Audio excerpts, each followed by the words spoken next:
langsung sujud pula dia. Bangun dari sujud, dia rukuk pula. Ini tidak tertib, tidak sah daripada solatnya. Ini tertib termasuk daripada fardu, daripada wudu, dan bahkan termasuk daripada rukun di dalam solat. Ada mau bertanya? Silakan. Lagi yang bertanya. Assalamualaikum warahmatullahi wabarakatuh.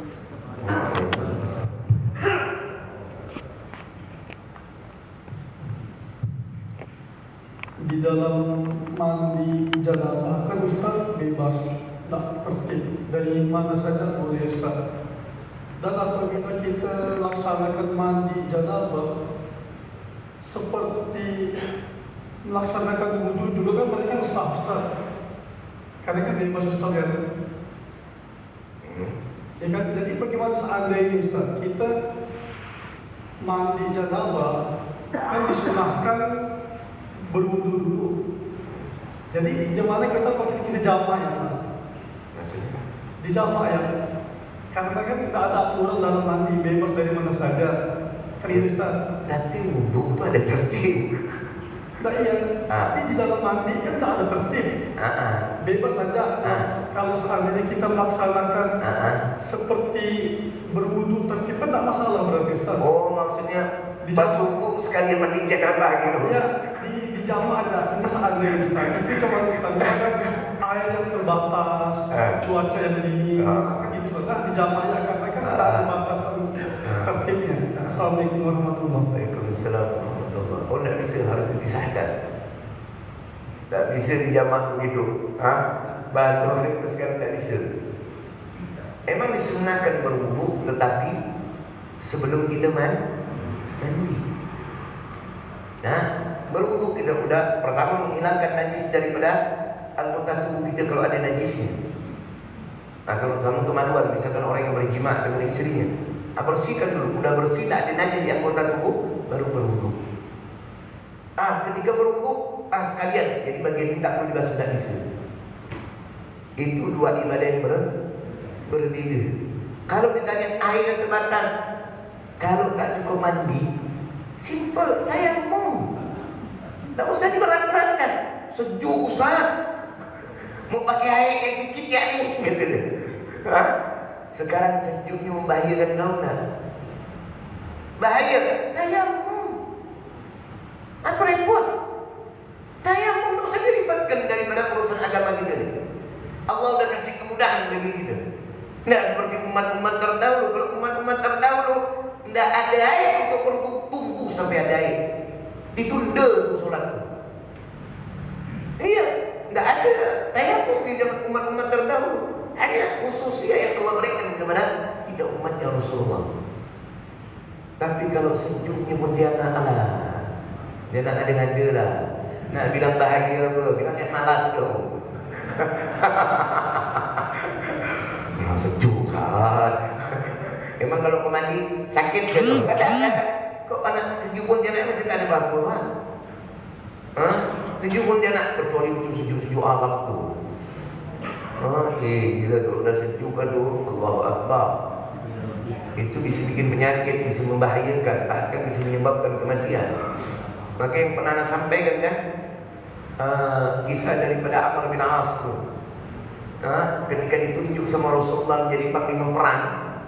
Namanya panglima itu kalau dalam peperangan dia menjadi pemimpin di dalam solat. Dia bakal menjadi imam. Jadi tak boleh orang lain selain panglima perang. Panglima perang yang terjadi, kecuali sakit baru yang lain menggantikan. Di malam hari, jadi waktu subuh, ini janabah daripada Amr bin As. Bukan dia mandi, tayamum. Sayyidina Umar sudah kesal gitu mengetahui. Kau ini buat hukum soang ya. Akhirnya ketika sudah selesai berperang, diadukan sama Nabi. Nabi pun bertanya, kenapa kau bertayamum ketika kau jadi janabah? Air kan ada. Apa kata Amr bin As? Ya Rasulullah, ya Allah, aku rasakan air itu dinginnya minta ampun. Dan aku khawatir ini air membahayakan bagi diriku, bahkan bisa menyebabkan kematian untukku. Kalau ini terjadi, ini bahaya bagi pasukan kita. Sakit yang panglima, don mental daripada masuk angin. Apalagi sampai mati. Maka aku mengambil keputusan untuk bertayamum. Rasulullah bilang berkata apa? Benar apa yang kau lakukan. Nah, jadi simpel. Allah sejuk Ustaz. Sekarang sejuknya ini kira-kira membahayakan kau tidak? Kalau kau meriang demam, dah simpel. Kalau kau kena air tambah bahaya, tayamum. Untuk sholat tayamum. Ingat loh ya, tayamum yang ketika wudu menggantikan wudu sama menggantikan mandi, sama, tidak beda. Jangan pula kita fikirkan ni, oh kalau wudu bukan istilahnya gantikan wudu tayamum. Kan ada sekecil, cukup muka sama tangan ni kan. Oh kalau ini kan mandi janabah ada besar, tak bisa kena air ni atau tak ada air ni. Lalu jangan pula kita guling pula di tangan tu. Ya hati-hati loh. Ada orang bertanya dalam pengajian itu seperti itu. Berarti tangan atau pusat harus dikenakan seluruh badan juga. Udah. Ini penting kenapa? Jangankan di zaman kita, di zaman Nabi ada sahabat macam itu. Yang mana dia menggantikan air itu. Tak ada air ketika jadi janabah, dia berguling di pasir. Langsung Rasulullah mengajarkan kita tata cara dalam bertayamum. Cukup wajah dan tangan sampai siku. Nanti Rasulullah tata caranya. Paham bang ya? Jadi harus dipisahkan. Ada mau bertanya lagi? Ya, saya kasih berikutnya. Assalamualaikum warahmatullahi wabarakatuh. Waalaikumsalam warahmatullahi wabarakatuh. Ustaz mau tanya, kalau kita mandi pas busa sabun itu kadang menempel di belakang rambut itu kadang nggak kelihatan. Terus saya wudhu, begitu melihat cermin masih ada sabun di belakang rambut itu, terus saya wudhu lagi. Benar kan Ustaz? Demikian, Assalamualaikum warahmatullahi wabarakatuh. Waalaikumsalam warahmatullahi wabarakatuh. Ini nanti masuk ada babnya itu. Ini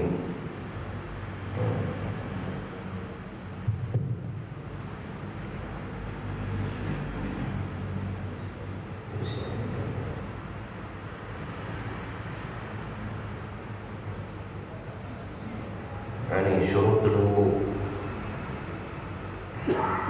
Di sini dijelaskan apa?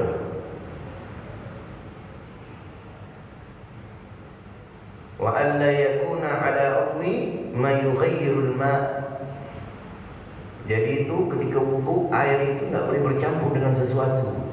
Misalkan tangan kita kotor nak arit ni misalkan. Kita ni kan kita memang sumber wudu bercampur itu tak sah wudu.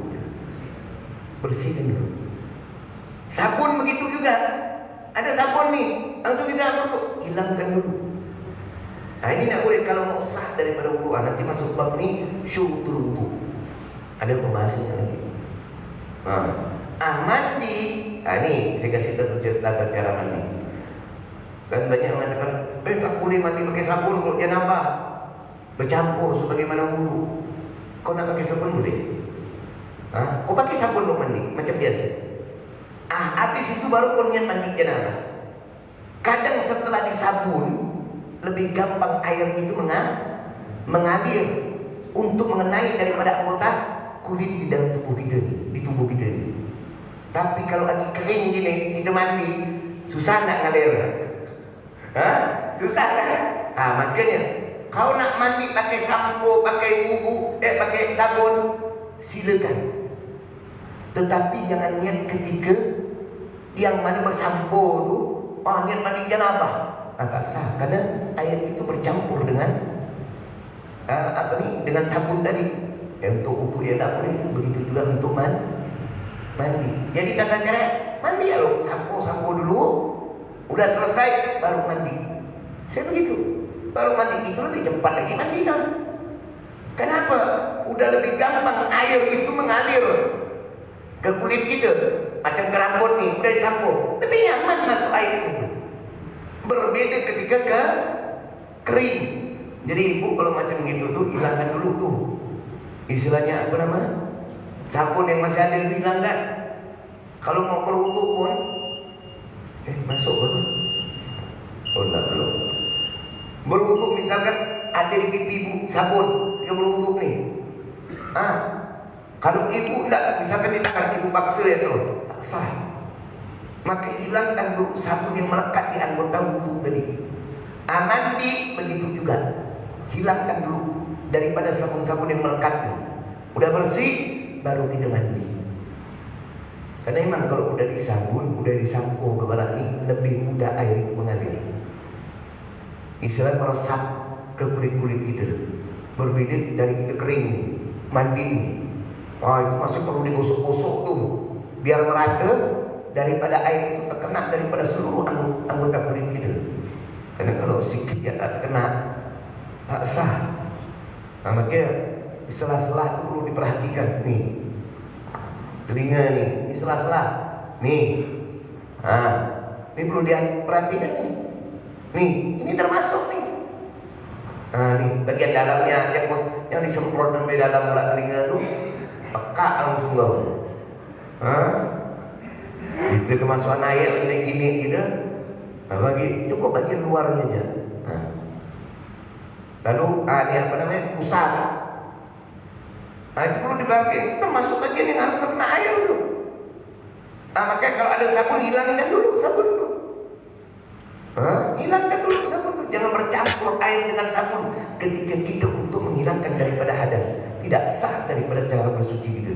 Mau itu menghilangkan hadas kecil ataupun hadas besar. Jadi bukan tak boleh mandi janabah pakai sampo, tapi tata cara tadi kau pakai sampo lu, pakai sabun lu, udah selesai, baru kau niat mandi janabah. Lebih gampang untuk meratakan air ke seluruh anggota tubuh kita. Paham ya? Ada mau bertanya lagi?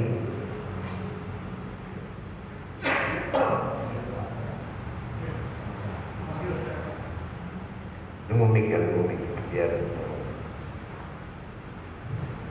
biar tak ada orang bertanya pertanyaan sama enggak.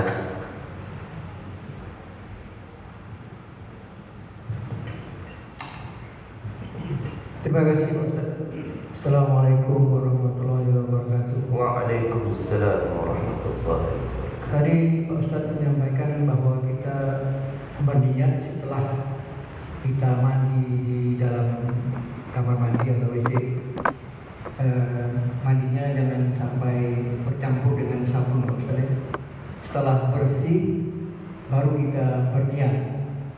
Yang menjadi pertanyaan saya Pak Ustaz, kita kan setelah mandi bersabun ini kan masih di WC.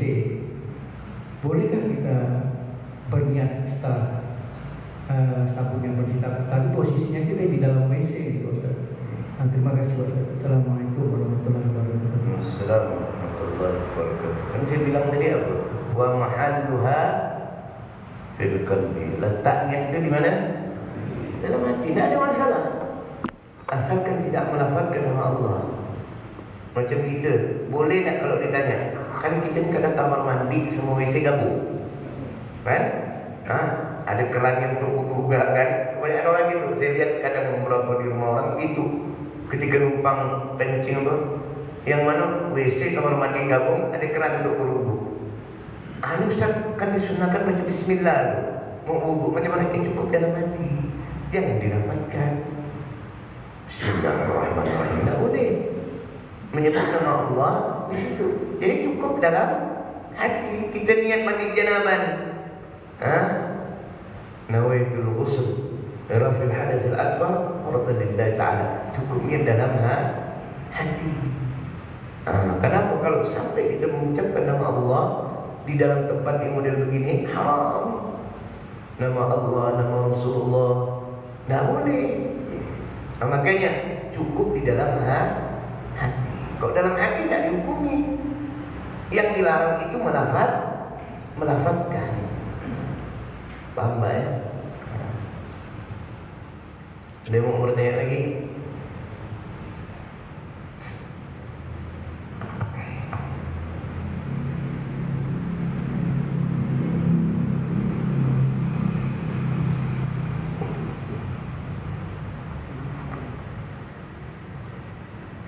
Ada yang mau tanya gini?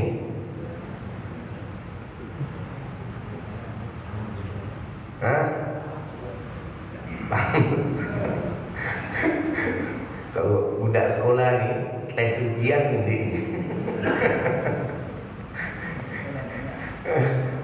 Apa?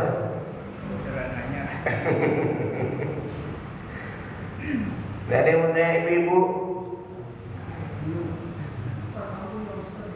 Apa itu? Tadi kan yang di dalam kamar mandi kan atau WC kan apabila dilapaskan haram mereka berdosa, tapi wudhunya atau mandi janabahnya tetap sah Ustaz. Oh, tetap sah. Tapi berdosa gitu. Berdosa itu tidak mempengaruhi keabsahan sholat. Tidak mempengaruhi keabsahan. Macam istilah contoh talak. Mentalak istri ketika haid hukumnya apa? Tapi tidak mempengaruhi daripada kalimat talak itu. Tetap sah talaknya itu. Tetap jatuh itu. Walaupun berdosa itu suami kan. Ini bini lagi hamil, ceraikan kau. Haram berdosa nih laki. Tapi talak itu jatuh. Bukan berarti karena haram nak jatuh jadinya. Nak jatuh. Kenapa istri kalau ditalak ketika haid itu haram? Karena akan memperpanjang masa iddah. Seharusnya salah satu guru 3 kali suci, tapi dengan ditalak di waktu haid menjadi 4 kali suci dia harusnya. Yang mana 3 kali suci ini dia udah bisa menerima pinangan laki-laki lain, tapi gara-gara ditalak di waktu haid menjadi 4 kali suci. Ini perkiraan. Kalau 3 kali suci itu perkiraan. Maka kalau saya berpendapat, dan para ulama juga, bukan berfokus kepada bulan, karena banyak orang mengatakan 3 bulan.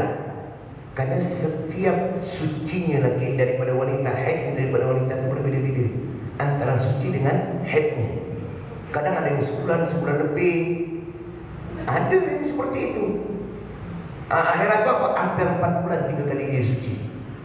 Ya apa kalau sampai 4 kali suci? Bisa-bisa 5 bulan.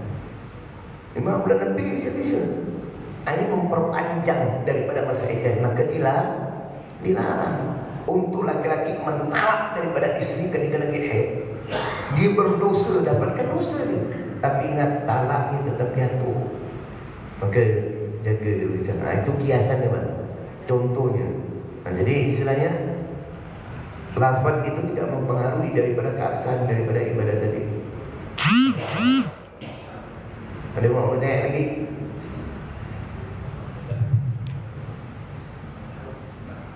Ini udah jawab nyenggol bab talak, mulai banyak tanya nih. Assalamualaikum warahmatullahi wabarakatuh. Saat ini saya tidak bertanya masalah talak, Ustaz. Pertanyaan saya mengenai mustaqbal.